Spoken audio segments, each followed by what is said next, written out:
Hello, and welcome to The History of Rheims, Episode 69, The Agrippina Incident. Last week we talked about the foreign courtier Confucius and the allegations that he assassinated the queen. In this episode we'll be discussing Agrippina's slow descent into madness.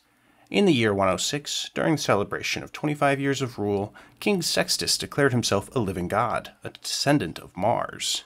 Now, King Sextus had 4 children, as I have previously mentioned. He would realign his succession. His eldest, Agrippina, was often sick as a child, and the ever-pious Sextus would interpret this as disfavor from the gods.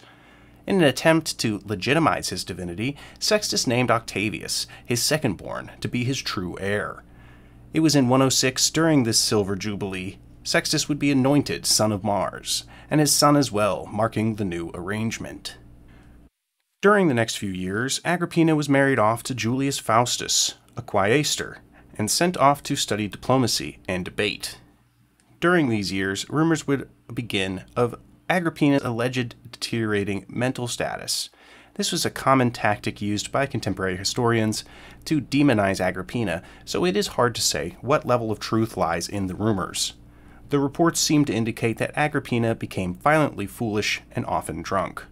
During the next 10 years, Sextus would spend his time mobilizing the military and training new legions.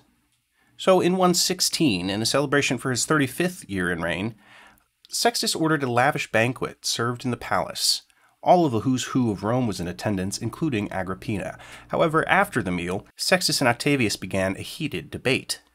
Octavius threatened to renounce his inheritance if Sextus would not reinstate the Senate and revoke his own divine status.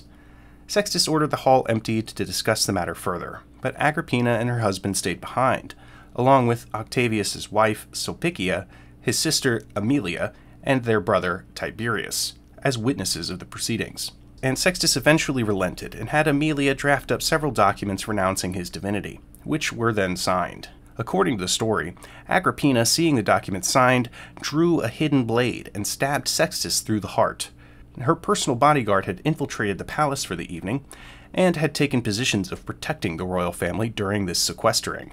The guards seized Octavian, Sulpicia, and Aemilia, and Agrippina allegedly killed them all herself. She had Tiberius set free as witness of this tyrannicide. However, before we conclude, I did say I would return to Julius Faustus. Julius Faustus would live for another 20 years, but would spend the majority of them in a dungeon. During Agrippina's absence from the capital, Faustus would begin a passionate and homosexual affair with his brother-in-law Tiberius.